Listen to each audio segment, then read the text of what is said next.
Hey everybody, welcome back to Workshop 2. I am super excited because we do have Bogdan here. Bogdan is what was the best way I got you were recommended? One of the best closes he had seen was a reference I had. That was the quote I got. He was like, if you want someone to teach sales, mindset, and all of those good stuff around making an income online, Bogdan was the guy. So I am literally just quoting me. It's not anything else. It's just a quote. What would you say to that? Like being good at sales, like, is it true? Is it not true? Well, Luis, who I think he's in a following day, right? You're interviewing him next week, Next week, if yeah. I understood correctly. Yeah, that's kind of the thing that stuck with him. I think I don't know for what reason he didn't believe he needed a coach, and then he ended up with me. But then he started making a lot more money. So that's kind of the thing that stuck with him. Like I didn't think I didn't want a coach, but then I got one. So, Mm. but yeah. In terms of selling, this is actually a conversation that I had just before this one. There is no selling without confidence first. We have it the other way around. We think like when we get the big clients, when we make a lot of money, then we're going to feel good about ourselves and we're going to be really confident. It does not work that way. Yeah. Nice. Okay. And do you know what I mean? You are right. Like that confidence needs to come first. You need to be on that phone or like whatever you're doing, and you need to be confident in what you're going to do. So when it came to like that confidence, how did you get that confidence, and how do you teach your students to get that confidence? By being horrible first. Right. Talk me you through gotta it. be you gotta be willing to be horrible at sales first. I have I don't know if you still want me to give you the slides in terms of sales mindset, but or Yes. Yeah, we sure. can. Yeah. If you want to do that straight away, we'll dive straight into that. Then yeah, 100%. Beautiful. Let me see if I can share my screen though. Yeah, you should have the option. Oops. Okay. Whatever. Just Have a you got the sec. button down at the bottom? So yeah, in terms of mindset, it's really about you understanding one simple thing. And it's the fact that whatever you're selling, whatever service, whatever product, um, you're not selling the service or product. What you're selling is money, especially if you're doing B2B, Okay. right? Nobody cares about my mindset coaching. All they care about is this guy going to help me make more money in my business or not? And if he is, how much money am I going to make? Really? And Mm. that applies also to spirituality coaching. It applies to yoga. It applies to, if you want to go over the price objection and eliminate it quickly, show them how them being at your yoga studio will allow them to have better balance and have a lot more time or have a clearer mind and make better decisions, and how those better decisions will lead to get to them being promoted at work, having better relationships. If they have better relationships, their performance is going to be better, and they're going to make a lot more money. So if you introduce the money discussion, the how this is going to also help you make more money, then the sales conversation is going to be a lot easier and a lot more fun, if that Okay, makes right. So sense. yeah, so like obviously the one thing that is about um that everyone sort of avoids, don't they? Like, because people got a negative mindset around money. Like, if you introduce that and go, well, actually, let's have an open conversation about what is your ROI. Yeah. How do you find like that? Obviously, reduces the walls. Obviously, so how do you bring that up? Like, because people have got that negative issue around money. Haven't they? It's like, oh, I don't want to talk about money. I don't like. How do you get rid of that? Well, you embrace it, you use it as an asset, right? Okay. Before being a full-time coach, I used to teach martial arts combined with personal development. So you want your opponent's strength to become his weakness. You want your weakness to become your strength, right? So translating that into a conversation, seeing that there's always going to be a money concern. Let's say you're selling a $20,000 service. Okay. if you want to sell a $20,000 service, you want your service to make the client $200,000 service, $200,000, right? So you want it 10x. So it's like I'm paying this guy 20K, I'm making 200K on the back end. That's right, irresistible. The reason why people don't buy is, number one, you're not 100% confident that you can do that for your client. And if you're not 100% confident that you can do something like that, that's where the confidence comes in. There's no way your prospect will have the confidence that you can do it. Okay, so right, so it's as you say, like you have to have the confidence in the result that you're promising. It has to be irresistible. Like obviously, it has to be like 10x, like 20K down, 200K back. It's quite hard to say no to that. So I totally get that. What you did mention, and we're gonna take things back a little bit. You Sure. you mentioned you were in martial arts and stuff like that prior to coming online.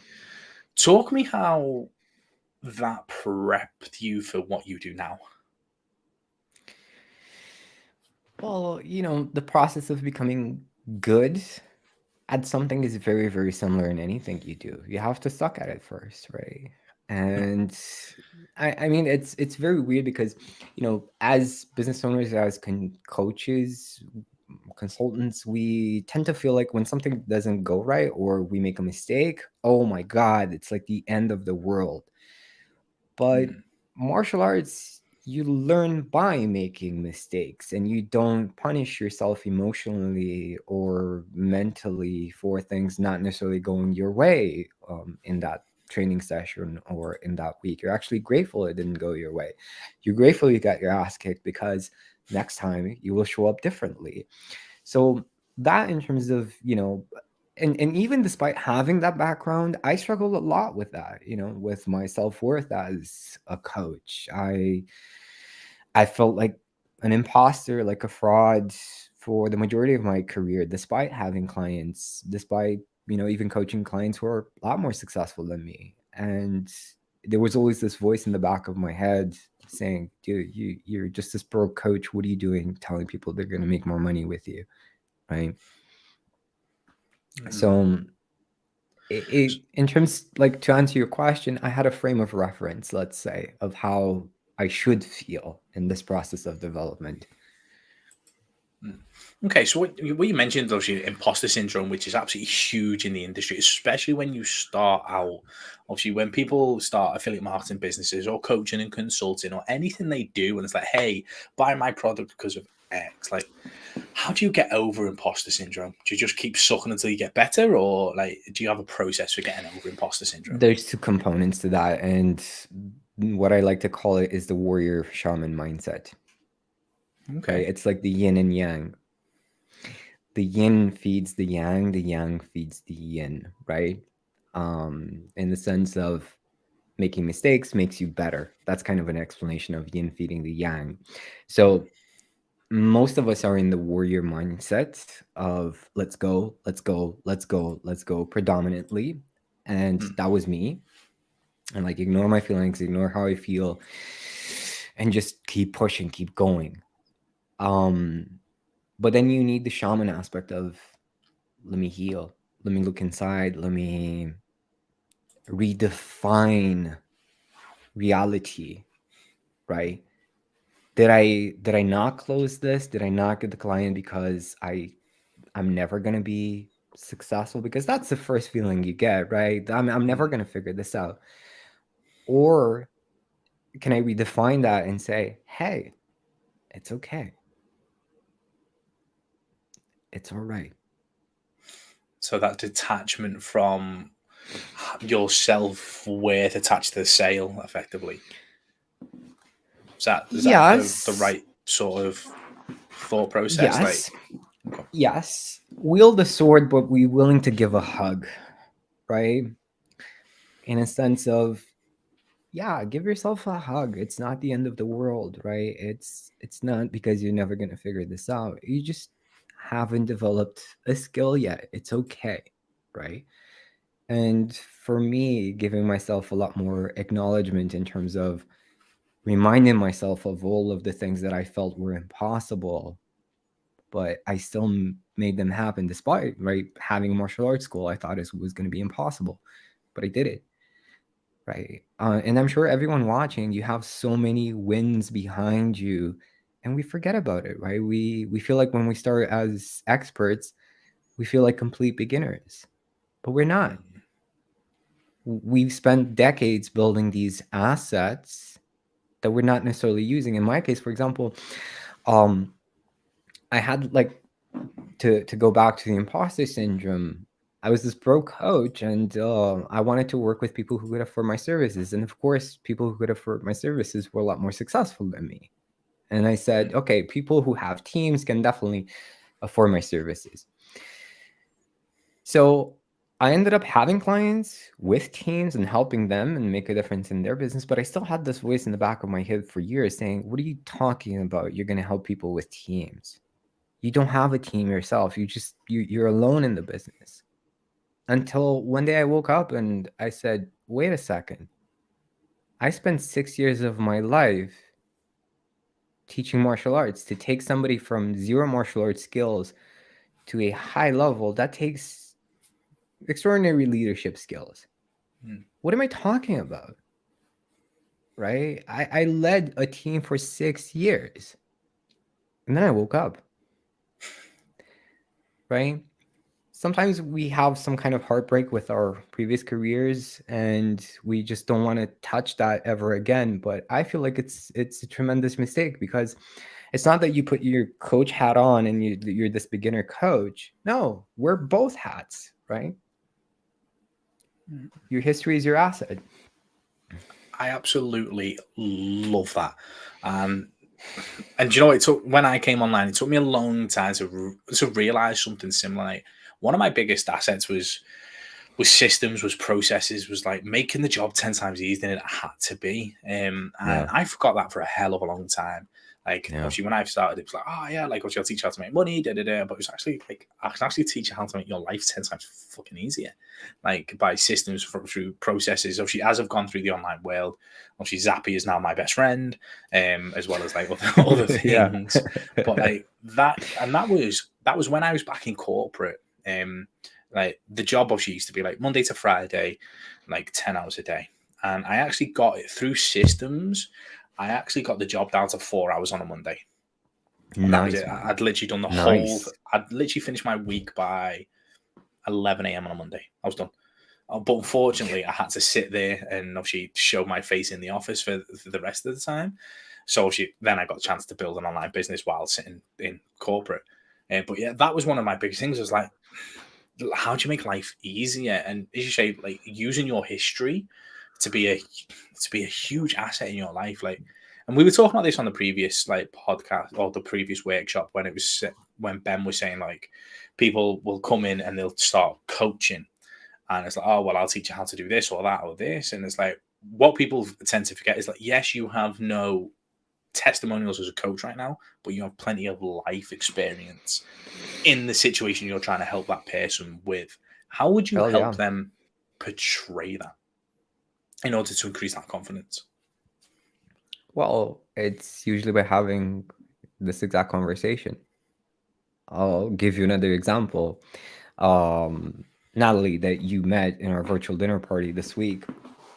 I don't know if you got a chance to actually, exchange a few words, but I had a conversation with her prior to the virtual dinner party, and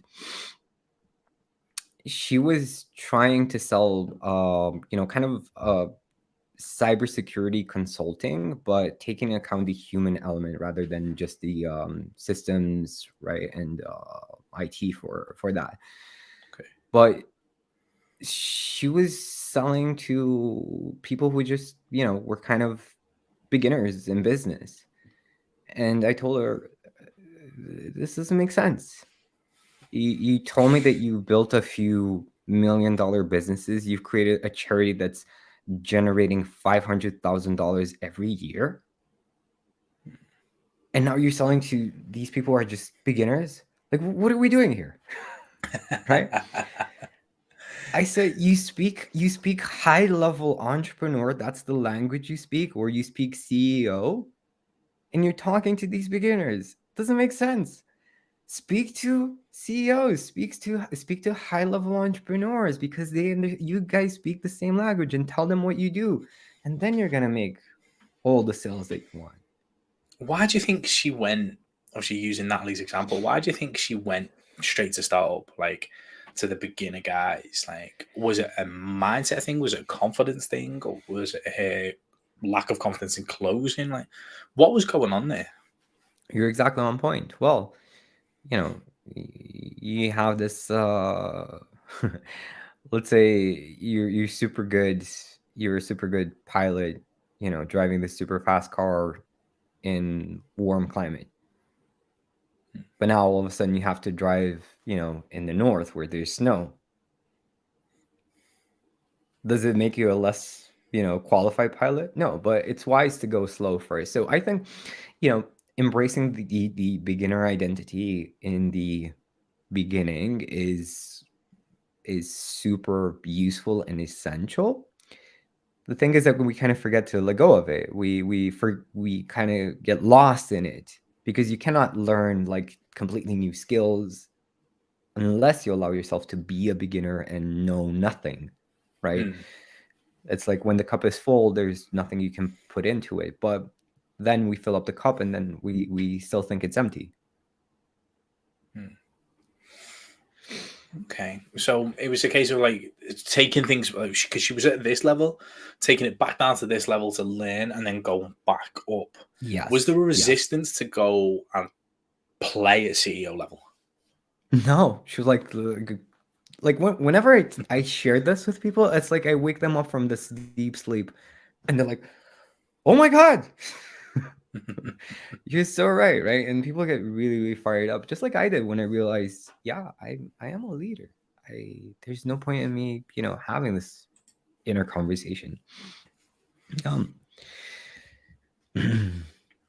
Okay, got it. So, like, do you feel there was any limiting beliefs there, or like when it comes to like starting your online journey, like what limiting beliefs do you feel like there is, like as a constant, and how do you navigate them? self-worth, Self worth, what invariably. number one? Like, does that Yeah, then break off into others, or like you solve that, you solve it? that's actually like what all it's more like a funnel. Like everything you see, imposter syndrome, lack of confidence, the lack of sales skills, can all be funneled down to self-worth. I don't deserve. Okay. And so I obviously, when I people are starting a brand new business and it's like, right, I don't know what I'm doing. I've never done a business before. I'm a 9 to 5. As you say, like that self work. Like I can't do this. How do the people navigate that to turn it into it can be done, I can do it, and I have done it? It's very difficult to do on your own. Very difficult. Even for me, right? Hmm. I had a conversation with my coach, and it's like when you're selling mindset coaching, usually the biggest block that you have, it is the self-worth, but it's also the fact that you're selling something that's a bit intangible, and you're like, how this thing, like, me talking to people makes them money, even though you have like all the proof that that's what happens. You still have like, oh, but I'm how, like, it's like talking like mindset, what is it? So I was talking about this with my coach, and he said, dude,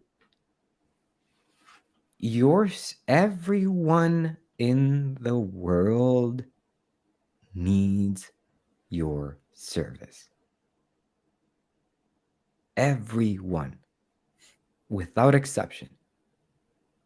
And it's like I woke up as well, and I said, "Oh my god, he's so right. There is no business without mindset." Hmm. It's like having a car, right? That's your strategies, that's your tactics, that's your business coaching. But without the mindset, you have no fuel for the car. So what do you have? You have this beautiful car sitting in your garage, and you're thinking, why isn't it moving? Oh, it's not moving because the tank is empty, right? So that gave me like a huge boost in terms of understanding. So to go back to your question, how do you do it? You it's very difficult to do by yourself. You need somebody to reflect you and to give you like the real honest truth, because sometimes we don't see the truth. Most of the time we don't see the truth.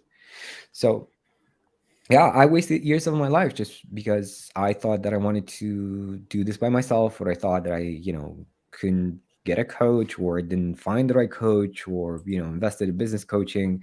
This is super common, by the way. You invest in the business strategies, they don't work because their mindset coaching isn't very good, right? You get some results, but you're nowhere near the goal that they promise you. So then you go into this downward spiral of, I need to prove to myself that I can do this. And you just work on the strategies and work on the strategy, or switch between strategies. And that was me. But what I actually needed wasn't more strategy, it was just fixing my mindset. And you do see it. You see it in every high ticket program, every program where you invest a bit of money. The first module is always mindset, isn't it? It's always mindset. But as you say, like if that mindset coaching isn't any good, or if it's an ongoing journey, I always find, like especially with my mindset, it's always ongoing. Like there's always more to improve. There's always, you have good days, bad days, and it's like how to reduce the bad days, how to flip them and turn it into a positive experience, like all these things. Like the modules are like, mindset is always like module 1 or module 2, like within a coaching program. Like what is, but you did mention it was like it's usually not that good coaching. Like what is good mindset coaching? What should people be looking for in order to fix their mindset? I'm better at showing you than telling you. Okay, are we going to show? How are we going to show? What would make, because I know the topic of this conversation is also making business a lot more fun. So in that sense, what would make business a lot more fun and a lot more profitable for you? A lot more fun. Interesting. A lot more fun. 'Cause I do really like. I enjoy what I do. What I don't enjoy, like honestly, is appointment setting. I don't enjoy appointment setting. That just bores me to death. Because obviously it's a lot of the times it's just a pitch off, and it just gets frustrating. Like so, I don't enjoy appointment setting. I enjoy sales calls. Obviously that was my original background when I came online. Right. Was selling high ticket. I went through Dan Locke's training course, and although he creates a lot of carbon copy or inability to think closers because they don't have business backgrounds, etc. There is a few stars that come out of it, and I enjoyed that course. So I enjoy sales calls, and now that I've put processes in place, I enjoy that. But yeah, like the appointment setting is possibly the one thing I dislike, really dislike. Great. So in order to achieve a goal, you have to think behind it. Think like, let's say you're hitting pads in the gym, right? If you want to use full potential, full force, you got to think behind the pad. You got to hit behind the pad, through it, right? Okay. So in order to, let's say shift the appointment setting either into something more fun or either into something a lot more efficient, a lot more congruent to you, you need to look at it from a totally different perspective, from a 10 or 100x perspective. So in that sense, what is a goal that you have right now but feels impossible to you? And you cannot say nothing's impossible. Although I do agree, like nothing is impossible. Things do feel impossible. Yes. So this is the first time I've ever announced this goal. So this is actually quite a unique one. Like I've been following Russell Brunson for years. I absolutely love the guy. Love the culture, the community that he's built. I would love, and a goal of mine is to speak at Funnel Hacking Live in front of all those people. There's a couple of things. Obviously, I'm not well known enough for Russell to obviously pick me, and I actually get stage fright. So there's two big issues there. So obviously, one, I need to obviously get into his face and attract the attention enough for him to go, he'd be a great speaker. And then I'd have to overcome stage fright. I remember my first my second offline business was I was running networking events for corporations in the rail industry. And I had to sit, and obviously we done a nighttime dinner. There was like 200 odd people that I got to the event, done really well in terms of profit. And I had to stand there and obviously announce the event, welcome everybody. I was a mess, absolute mess, which is ironic because like even when I started videos, I'd stutter all the time, and like my first videos are shocking, which is fine. But yeah, I get stage fright. So me having on my whiteboard as a goal, I want to speak at Funnel Hacking Live, scares the hell out of me. Beautiful. Absolutely scares it. Beautiful. Talk to me. So two things. First of all, let me acknowledge you for the vulnerability. It takes a lot of courage to put your heart out in front of your audience this way.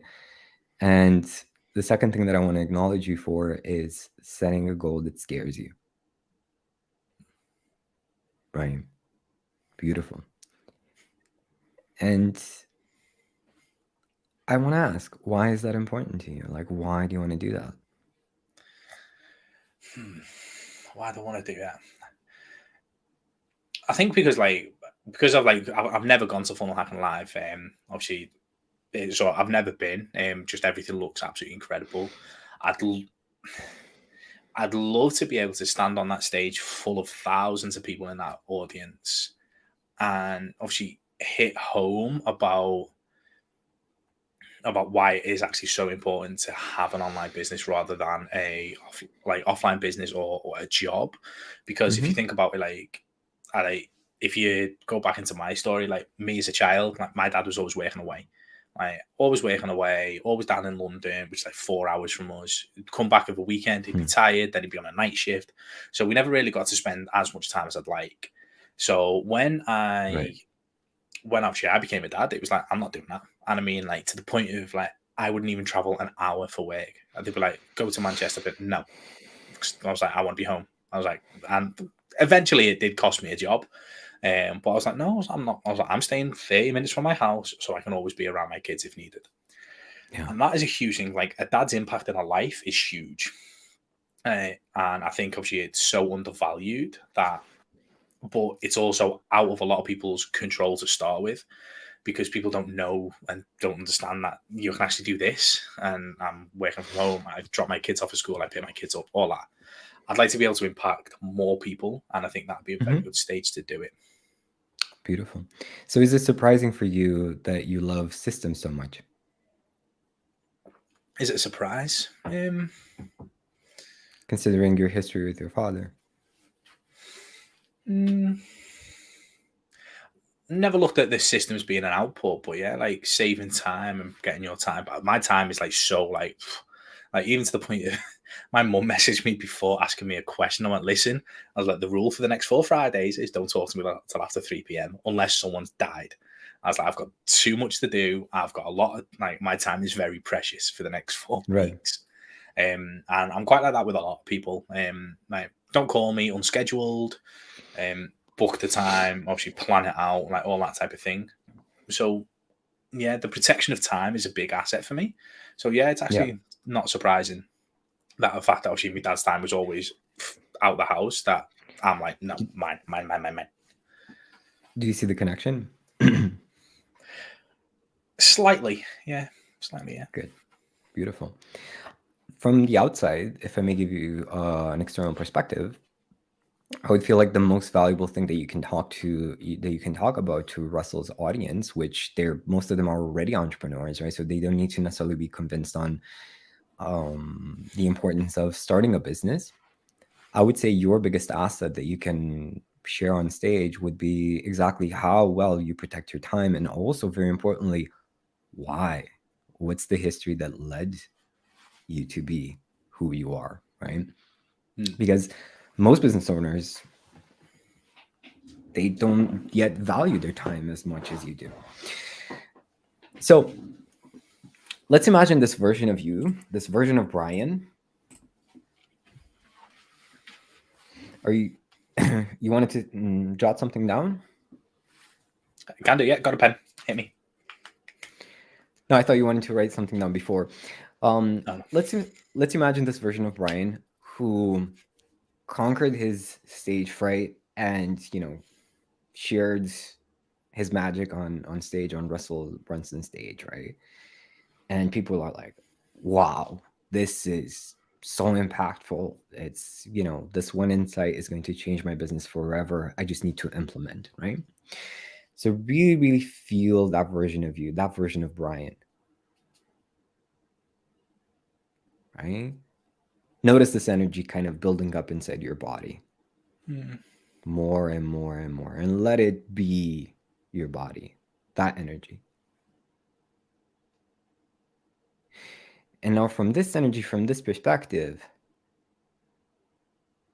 what would you change either in your mindset around appointment setting, or either in the way you do appointment setting? Could you create a different system?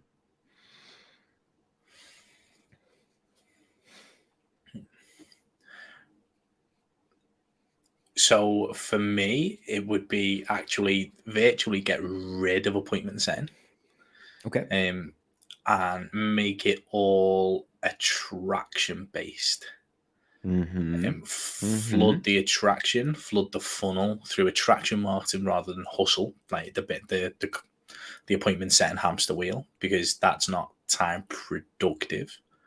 Yes. And then build out the attraction marketing that floods the funnel, Mm-hmm. watches the VSL, Mm-hmm. books and closes, whatever the product may be.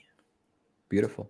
So what would future Brian, right? That this he's a badass speaker, badass entrepreneur. What would he change, or what needs to be in place for you to fully go to attraction-based marketing rather than appointment setting? So most of it is now in place. Right. So from whatever lead magnet it may be, Mm-hmm. into obviously like the next phase, and then into, I always say on our podcast, I've got like 35 day email sequence. So no matter Right. where they start, obviously you get your first 5 days, they go into whatever we're pushing, then depends on what's next. And then they go into a general sequence where we push different things and a little bit more. So that Mm-hmm. back end system is all automated. It's now Okay. about flooding it. Beautiful. So what do you need to do to flood it? It's just more marketing, more attention, and Mm-hmm. connecting more with people. Would it feel more authentic if, instead of doing appointment setting and connecting with people to get on a call with you, would it be more fun for you if you just sent them to your system? Yeah, yeah, 100%. Do you have the patience for, that might take a bit longer to create more sales calls, but you got to start somewhere, right? Do you have the patience for that? I'd say so, yeah, because like, I like to spend time on this system. I like to spend time on to Right. eradicate the need for, because I feel like appointment setting, unless I bring an appointment setter, is my time's tied. Sales calls, unless I bring a sales closer Right. in, my time's tied. So So, it's a case of get rid of, mm-hmm. stop tying my time to things. This Yeah. I love this type of things, like jumping on a workshop, going through like this, guys. Obviously, if you are watching, comment below, because at this moment in time, this is probably as practical as it gets. Like, Right. we are literally going deep into something. You should be taking notes, guys. Like, comment any questions you've got at this stage. Obviously, as you can see, Bogdan's been going through the process. So 100% comment and obviously ask any questions. So yeah, these type of things I absolutely love. Hence why I created 4 weeks of this thing, Yeah. which I'm obviously super excited about. And so yeah, that's more the stuff I enjoy, like creating the attraction content, creating the YouTube videos, the podcasts, all that type of thing to attract the attention, to fill Beautiful. the system. So, question, like when somebody opts in for your lead magnet, whatever that may be, right? Event, PDF, whatever, right? They go through one door. And what if you presented them to two other doors that said, here's a door to book a call with me, right? And here's another door to, you know, go through, continue the fun in the funnel, basically. Right? I'm sure you have like an invitation to a call within the funnel, right? Yeah, Later on. Yeah. Mm. So instead of naming it a sales call, why not just give it a value call or a transitional? You can give it like a cool name rather than a consultation call or whatever that may be, and preface that it's not going to be necessarily a sales call, right? Hmm. And people would go through a form, qualify people also financially if it makes sense, get on the phone with them, right? You can say you can apply for a call, right? Get on the phone with them or say, hey, you know what? I don't, it's not the right time. And I think if you go through, the emails, they're going to help you out as well. So giving people that option, right? It's a lot more, let's say, if you send people a lead magnet rather than let's jump on a call, it's a lot less commitment. And you also give people, let's say, the trust that they can make that decision for themselves, whether they want to have a call with you right now or it's not the right time, right? Hmm. Or is that already implemented in the system and I'm just Yeah, so usually what it is at the moment, it's like VSL scenario and then book a call. That's sort of the implementation. To go and decide Mhm. just to go through the funnel itself and just Got it. make the purchase, Mhm. that's not there. It's more just book a call, book a call. Okay, Implementing the perfect. automated end bit is definitely with the next sort of step. Perfect. Yeah. So it's just about tweaking because it's not always just about the numbers, but it's also about the promise in and of itself and like kind of seeing how you can make the promise more and more irresistible for people. Yeah, so the conversation doesn't have to happen Say again, effectively. please. So yeah, so when you're saying like make it more and more irresistible, so it's then the sales call doesn't have to happen; they can make the decision themselves. Yeah, Yeah. exactly. Or them getting on a call with you make it more and more irresistible, Right. Okay. Yeah. right? Yeah. Got it. So, for example, in my situation, I don't now I've changed things because I gotten so good at closing people in the first call that it came with a cost because I was closing people who were not qualified, Mm. right? Who weren't really ready to make a difference, and then all I did was push them forward. So now my approach is very different, right? I have one conversation and I treat them as if they were already clients. I give them tremendous value in that first conversation. But in that conversation, I get to decide do I want to have another conversation with this person Mm. or So you not? turn it into a yeah. So it's like a pre-qualification call. It could still be an hour, I'm assuming, and then that decides whether you go on to the actual. So that's like your application, isn't it? It's like, hey, let's actually have a chat, and then Yeah. and But then it's move on to the actual sales call. the way that I do it differently is that it's not just a chat, it's a life-changing conversation. If you look at my videos and on my website, people have, having just one conversation in their business changing, the trajectory of their business changing, finding the self-worth to charge what they're actually worth. So it's not kind of like the qualifier usual conversation of, hey, what do you do? How much money do you have? So like, do you want to do this? Blah, blah, blah, blah, blah. People are sick of that, right? Oh yeah. So I like to treat everyone like they're already my clients, even if they're just Hmm. watching videos on my YouTube. Hmm. I like Actually, that. that to be completely honest, that's something in terms of my content. I'm still working on that. I'm exceptional, like in these calls, to treat everyone like they're already my client. But I have a coach, a TikTok coach, a shorts coach, and he's like, Oh, nice. "You're one way when you're coaching, and you're this other way when you're doing videos. What are you doing?" And I said, "Oh my god, I need to work on treating my audience as well, like they were already my clients, because that's when I'm most comfortable." So, Hmm. yeah, it was a bit of future projection, but I want to be honest. No, no, I greatly appreciate it. So I like the way you've spun this, like, and it's basically the call isn't a sales call. It's not like a clarity call, a consulting call. It's a saving call. Yes, that would be a perfect name for you for it's a your call. it's a saving call, and this is what helped me get to from a 10% close rate to a 66% close rate Yeah. was saving. I literally completely spun it on its head. I was like, no, I'm not here to sell you anything. I was like, I'm here to save you. I was like, if we find the solution at the end, great. If not, you'll probably remember me, and one day our lives may cross again. And that actually has happened a few times from different sales engagements. People have reached out to me, well, found me somehow. Brian, I remember our conversation. I need help with this. Like, do you know anything? And it's come back obviously tenfold. When you turn that sales mindset on a call to a saving mindset, not only does your close rate go up, you feel less. I was going to use the word icky, but I'm not a 5-year-old girl. You feel like less like about a sales call because it's not sales. It's not, oh, I'm going to have to pitch these guys. It's, no, guys, how can I help? What do you need help with? I'll ask a load of questions. Yes, I am pre-qualifying them. I'm digging into their goals, their pains, all of that. That is still happening. But the goal isn't I must close. It's I must save. Yeah. And 9 times out of 10, well, It's very it different. increased. It increased like 56% the close rate just by having that mental shift. And it sounds like you do something similar. Yeah. And it helps your reputation in the market tremendously. Yes. Yeah, because there has been sales calls that I've been on in the past, like obviously people trying to close me for whatever. And some of them have been quite funny because like you look at it and you go, within, I'd say 3 sentences, you know whether it's a Sam Ovens script or not.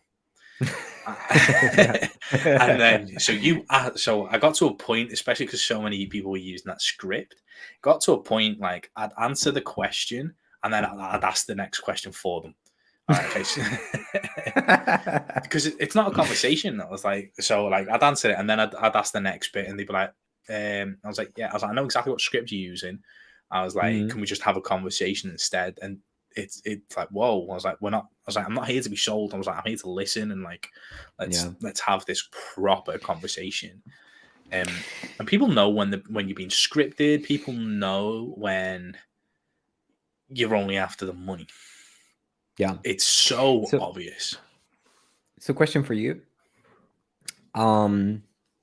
If your lead generation automation would run smoothly, would you still do cold outreach or appointment setting? No. Perfect.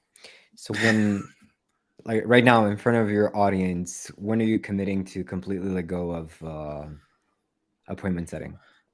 It's already 95% gone, in all honesty. Great. When do we get rid of the remaining 5?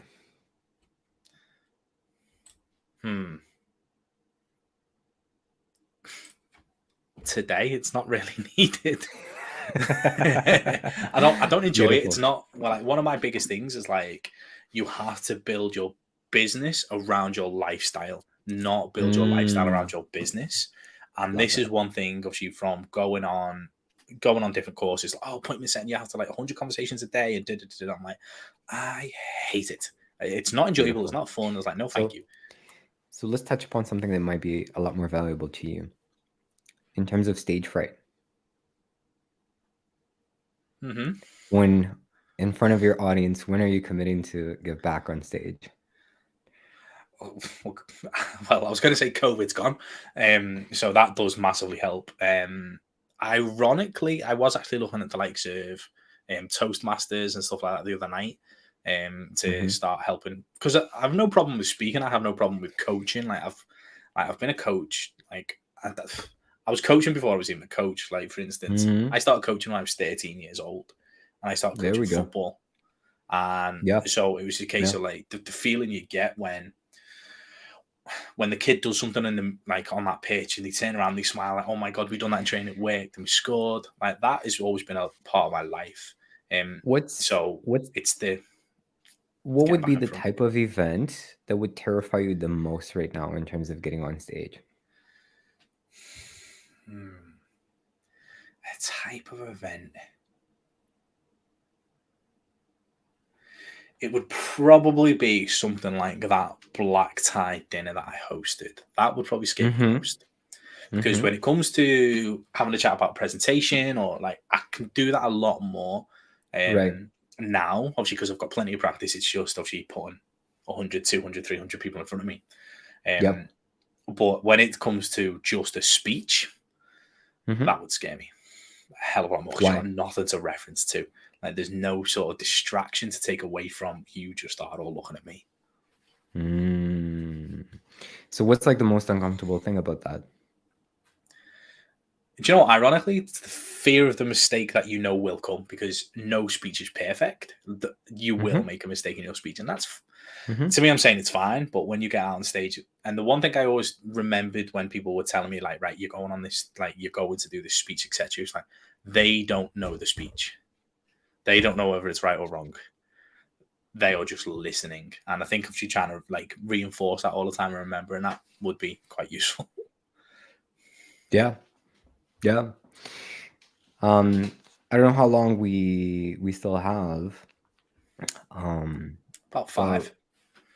One of the first times I spoke about what I was doing about Wing Chun, and I was was this networking event, and I told people you become ambidextrous, and I said whatever you do with the right hand, you can also do with the left. And then I thought about it. So, like, I thought about what I said, and like paused, and the crowd just like started laughing like crazy. Like it was the funniest thing that they've ever heard, right? So that was obviously a mistake, but the fact that I could acknowledge it, and it was something very spontaneous. I didn't know what I was doing at the time, but like looking back, right? Whenever you can acknowledge the fuck up, the crowd will be on your side, right? But when you try to kind of cover it up, that's when they disconnect, right? Yeah, most definitely. And I think obviously like just going right to the back of obviously like sales calls, when you've got those scripts and you've got those like, oh no, I didn't ask that question, or like they don't care. Like, don't beat yourself up. Like it's if you didn't ask the question, you didn't ask the question. If you've managed to come away from a script and use a framework, or come away from selling and go to serving, like those different things, like if you don't ask the right question in the right way that you've been trained, like, who cares? Right. You can always be natural, and it makes 10 times easier. I don't know how much this will hit home, but this is what I'm sensing right now. Yes, the material, the slides, what you're sharing is exceptionally valuable, transformational, and deserves attention. But so do you without the slides.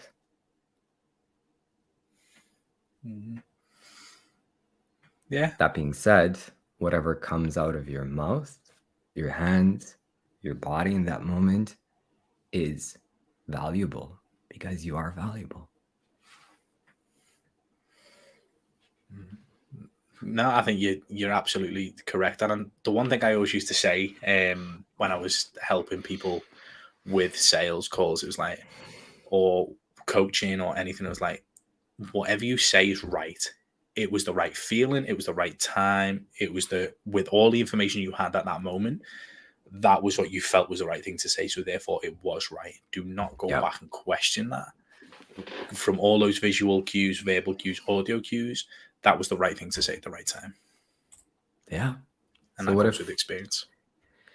Right. So what if we're already, the best version of ourselves right now, and there's nothing to do about that, right? In this moment, you're your best version of you. Beautiful. What if you made it a mission on your channel to get on stage on Russell Brunson's stage, and it was like the mission of the community or something like that, like a big goal that you were aiming towards, and everybody could rally behind that? Yeah, I think that would be quite cool, like a documentary on how to do it and how to get there. And obviously everyone pushing like behind me and getting like, yeah, I think that would be quite cool. Matt Diavella, his mission is to get The Rock as a podcast guest. Oh, right? It. So that I think that would be also fun for you to kind of play around with. No, I quite like that. No, okay. I've got some big goals from the end of this, guys. Hopefully, guys, if you have been watching and taking a hell of a lot of notes, like, we've gone so practical on today's workshop, and obviously it's been a conversation, but when you break down what Bogdan's been doing, which is exactly what we want, okay? These workshops are here to show you the practical element. This was basically turned into a coaching session rather than an interview. And Bogdan, I greatly appreciate it. It was fantastic. Guys, if you have got any questions for Bogdan, obviously drop them in the comments. I know Bogdan will go back and take a look. I'll get some questions across to him if you want to drop them with me, guys. But thank you so much for tuning in. I do obviously have another one in 10 minutes time. Beautiful. Before we Hit wrap me. up, let me just commend you for your courage and your openness. No, I Well appreciate done. it. And no, thank you. Obviously, normally, like, if you ask the question, you've got to be honest with your audience, haven't you?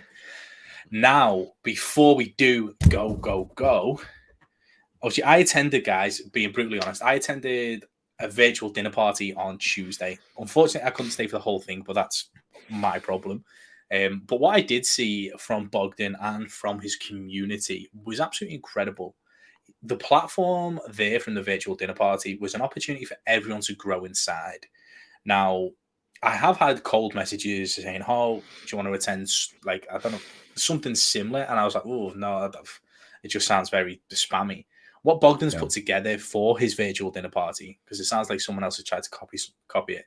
What Bogdan's put together for the virtual dinner party has been absolutely incredible for his users, for his students, for the community. Now, if you do want to attend and you actually get some time, you get some live time with Bogdan as well, and with loads of feedback, and it's incredible.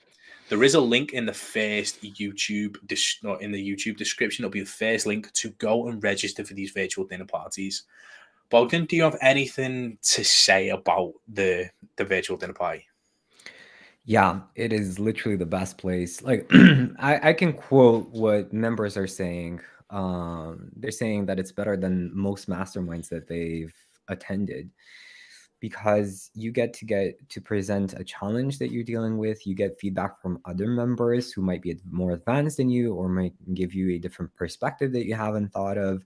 And then you get to, I'm not saying you should necessarily like all the advice, but you get to pick like which is the one that resonates with me the most, the one that's easiest to implement right now, that's going to make the biggest difference in my business. And we usually have two hot seats where we actually have a conversation very similar to the one that we had right now. I'm doing those. And we have a guest speaker every week, which I'm hoping one of these weeks might be you. Yes, we are in talks obviously to get that done, guys. So if you want to hear more from Bogdan or myself, and if you do want to attend those virtual dinner parties and come and join us both next week, 100%, the top link in the YouTube description, you can come and have another conversation with Bogdan. It's Bogdan's event.